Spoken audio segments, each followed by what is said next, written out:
ನಮಸ್ಕಾರ ವೀಕ್ಷಕರೇ. ಸಮಸ್ತ ನಾಡಿನ ಜನತೆಗೆ ದಸರಾ ಹಬ್ಬದ ಹಾರ್ದಿಕ ಶುಭಾಶಯಗಳು.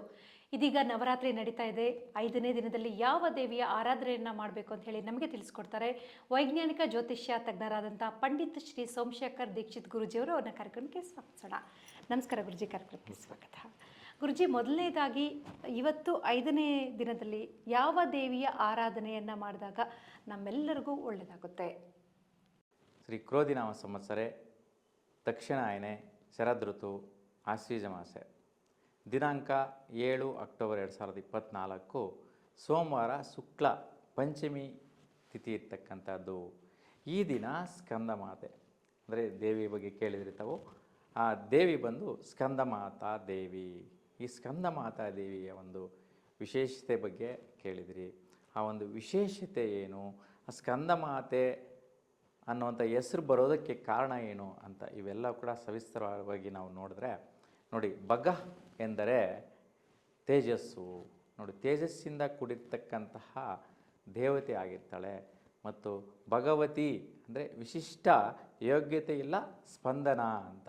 ನೋಡಿ, ವಿಶಿಷ್ಟ ಅಂತಂದರೆ ಎಲ್ಲ ಶ್ರೇಷ್ಠವಾದಂತಹ ವಿಷಯಗಳಲ್ಲಿ ವಿಶಿಷ್ಟತೆಯನ್ನು ಹೊಂದಿರತಕ್ಕಂಥದ್ದು, ವಿಶಿಷ್ಟವಾದ ಯೋಗ್ಯ ಸ್ಥಾನವನ್ನು ಹೊಂದಿರತಕ್ಕಂತಹ ದೇವತೆಯೇ ಈ ಒಂದು ಸ್ಕಂದ ಮಾತಾದೇವಿ.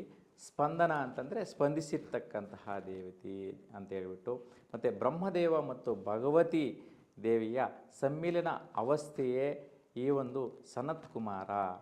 ಅಂದರೆ ಸ್ಕಂದ ಅನ್ನುವಂತಹ ಹೆಸರಿನಲ್ಲಿ ವಿಶೇಷವಾಗಿ ನಾವು ಕರೆಯಲ್ಪಡುವಂತಹ ದೇವಿ ಅಂದರೆ ಸ್ಕಂದ ಮಾತಾ ಅನ್ನುವಂತಹದ್ದು. ಕಿರಣಗಳ ಸಮದ್ಭವ ಅಂದರೆ ಕಿರಣಗಳು ಬರ್ತಾ ಇರ್ತಕ್ಕಂತಹ ಕಿರಣಗಳೆಲ್ಲ ಏನಿದೆ, ಆ ಒಂದು ಕಿರಣಗಳು ಒಂದು ವಿಶೇಷವಾಗಿ ಮುಖ್ಯವಾಗಿ ಸಮೂಹ ಅಂತೇಳಿ ಹೇಳ್ಬೋದು. ಮುಖ್ಯವಾಗಿ ಆ ರೀತಿ ನಾವು ನೋಡಿದ್ರೆ ಆ ಒಂದು ಕಿರಣಗಳೆಲ್ಲವೂ ಕೂಡ ಈ ಒಂದು ದೇವತೆಯಲ್ಲಿ ಉದ್ಭವಿಸ್ತಾ ಇರತಕ್ಕಂತಹದ್ದು ಪ್ರಮುಖವಾಗಿ ನಾವು ನೋಡ್ತೀವಿ. ಸೊ ಅದೇ ರೀತಿ ನೋಡಿದ್ರೆ ಸ್ಕಂದ ರೇಖೆ ಅಂತೇಳಿ ಬರುತ್ತೆ.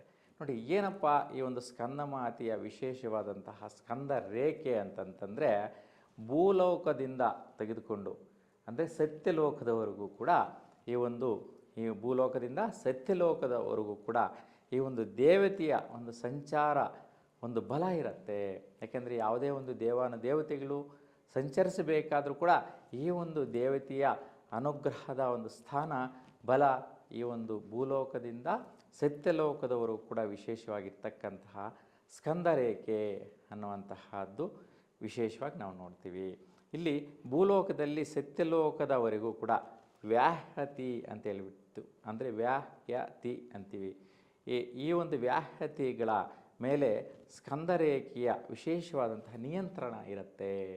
ನೋಡಿ, ಏನಪ್ಪ ಇದು ವ್ಯಾಹತಿ ಅನ್ನುವಂತಹ ಒಂದು ಪದದ ಅರ್ಥ ನಾವು ನೋಡಿದ್ರೆ, ನೋಡಿ, ಗೂಢವಾದಂತಹ ಸ್ವರ ಮತ್ತು ಮಂತ್ರ, ಈ ಒಂದು ಎರಡೂ ಕೂಡ ಈ ಒಂದು ದೇವತೆಯ ಒಂದು ಬಲದಲ್ಲಿ ನಾವು ನೋಡ್ತಾ ಇರ್ತೀವಿ. ಅಂದರೆ ಗೂಢ ಸ್ವರ ಅಂತಂದರೆ ಏನು? ಗೂಢ ಅಂತಂತಂದರೆ ನೋಡಿ, ಏನು ಯಾರಿಗೂ ಕಾಣಿಸ್ದಿರ ಇರ್ತಕ್ಕಂಥದ್ದು, ಗುಪ್ತವಾಗಿರ್ತಕ್ಕಂಥದ್ದು, ನಿಗೂಢವಾಗಿರ್ತಕ್ಕಂತಹ ಒಂದು ಸ್ವರ ಅಂತೇಳಿ ಹೇಳ್ತೀವಿ. ಸಪ್ತ ಸ್ವರಗಳ ಒಂದು ಉಚ್ಚಾರಣೆಯ ಬಲ ಈ ಒಂದು ಸ್ಕಂದ ಮಾತೆಯಲ್ಲಿ ವಿಶೇಷವಾಗಿ ನಾವು ನೋಡ್ತೀವಿ. ಮತ್ತು ಜೊತೆಗೆ ಮಂತ್ರೋಚ್ಚಾರ, ಓಂಕಾರ ನಾದಗಳು ಕೂಡ ಈ ಒಂದು ದೇವತೆಯ ಒಂದು ಬಲದಲ್ಲಿ ನಾವು ನೋಡುವಂತಹದ್ದು ವಿಶೇಷತೆ ಇಲ್ಲಿ ಬರುತ್ತೆ. ಸಪ್ತಲೋಕಗಳ ಹೆಸರುಗಳನ್ನು ಹೊಂದಿರತಕ್ಕಂಥದ್ದು. ನೋಡಿ, ನಮ್ಮ ಭೂಲೋಕದಿಂದ ಸತ್ಯಲೋಕದವರೆಗೂ ಕೂಡ ನಾವು ನೋಡಿದ್ರೆ ಈ ಒಂದು ಸಪ್ತಲೋಕಗಳು ಅಂದರೆ 7 ಲೋಕಗಳು ಬರುತ್ತೆ. ಆ ಲೋಕಗಳ ಹೆಸರು ಏನಪ್ಪ ಅಂತಂದರೆ ಭುವಃ, ಸುವಃ, ಮಹಃ, ಜನಃ, ತಪಃ, ಸತ್ಯಂ ಅಂತ. ನೋಡಿ, ಈ ಭುವಃ ಅನ್ನುವಂತಹದ್ದು ಭುವಃ, ಸ್ವಃ, ಮಹಃ, ಜನಃ, ತಪಃ, ಸತ್ಯಂ, ಈ 7 ಒಂದು ವ್ಯಾಹ್ಯತೆಗಳು ಅಂತ ಹೇಳ್ತೀವಿ. ವ್ಯಾಹ್ಯತೆ ಅಂತಂದರೆ ಆಕ್ರಮಿಸಿರ್ತಕ್ಕಂತಹ ಜಾಗ, ಸ್ಥಳ, ಬಲ ಅಂತೇಳಿ ಹೇಳ್ತೀವಿ. ಈ ಒಂದು ಎಲ್ಲ ಸ್ಥಾನಗಳನ್ನು ಕೂಡ ಹೊಂದಿರತಕ್ಕಂತಹ ಒಂದು ಸ್ಪಂದನದ ತಾಯಿ ಅಂತೇಳಿ ಹೇಳ್ತೀವಿ. ಅಂದರೆ ಸ್ಕಂದ ಮಾತೆ ಅಂತ ಹೇಳುವಂತಹದ್ದು ವಿಶೇಷವಾಗಿ ನಾವಿಲ್ಲಿ ನೋಡ್ತೀವಿ. ಸ್ಕಂದ ಮಾತೆಯ ತಾಯಿ ಕಾರ್ತಿಕೇಯ, ದುರ್ಗಾದೇವಿ ಅಂತೇಳಿ ಹೇಳ್ತೀವಿ. ನೆಲೆ ಬಂದು ಕೈಲಾಸ ಪರ್ವತ ನೆಲೆ ದೇವಿಗೆ ಕೈಲಾಸ ಸ್ಥಾನ ಮುಖ್ಯವಾಗಿ ನಾವು ನೋಡ್ತೀವಿ.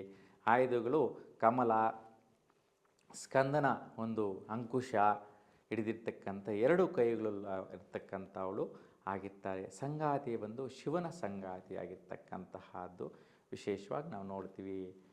ಸ್ಕಂದ ಮಾತೆಗೆ ವಿಶೇಷವಾದಂಥ ಬಣ್ಣ. ಅವತ್ತಿನ ದಿನ ಯಾವ ಬಣ್ಣವನ್ನು, ಯಾವ ಬಣ್ಣದ ಹೂಗಳಿಂದ ನಾವು ದೇವಿಯನ್ನು ಅಲಂಕಾರ ಮಾಡಬೇಕು, ಪೂಜೆ ಮಾಡಬೇಕು? ನೋಡಿ, ಬಣ್ಣದ ಬಗ್ಗೆ ತಾವು ಕೇಳ್ತಾ ಇದ್ರಿ.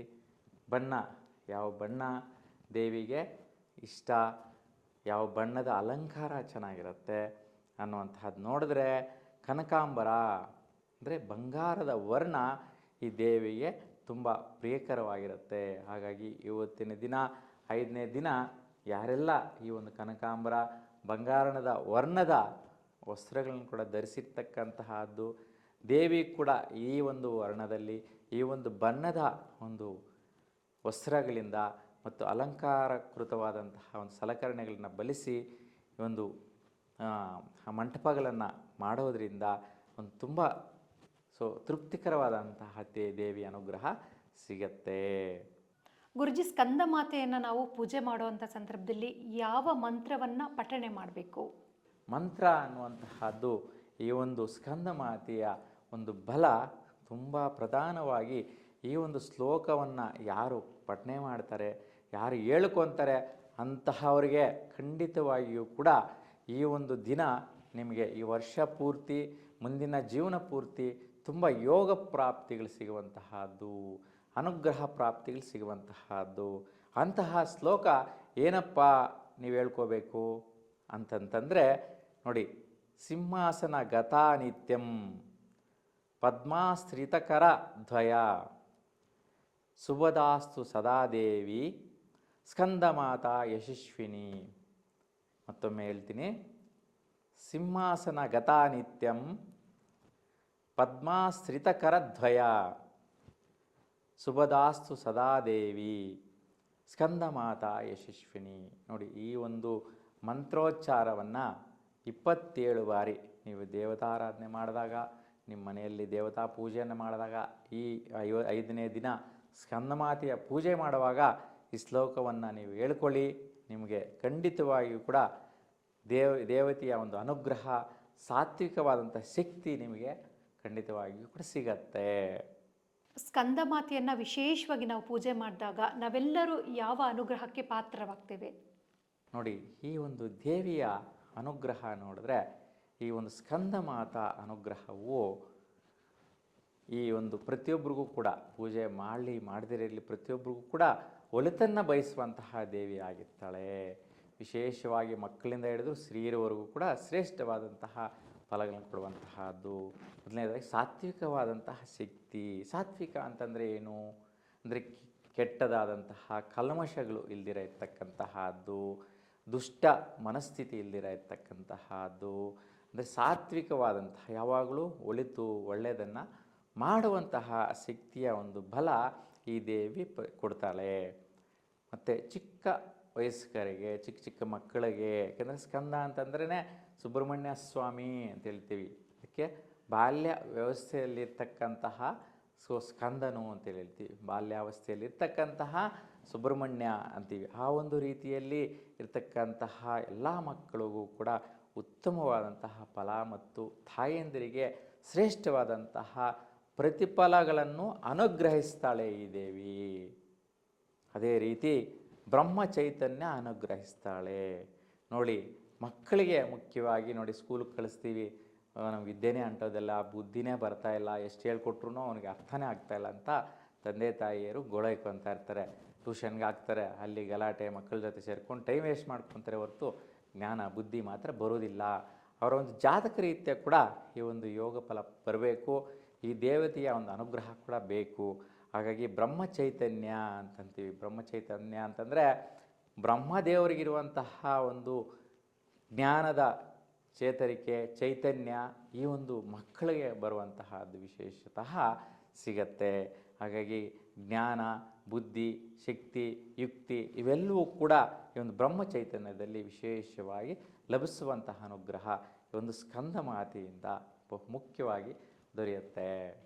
ಗುರುಜಿ, ಇದುವರೆಗೂ ಕಾರ್ಯಕ್ರಮದಲ್ಲಿ ಸ್ಕಂದಮಾತೆಯ ವಿಶೇಷ ಪೂಜೆ ಬಗ್ಗೆ ನಮ್ಮ ವೀಕ್ಷಕರಿಗೆ ತಿಳಿಸ್ಕೊಟ್ರಿ.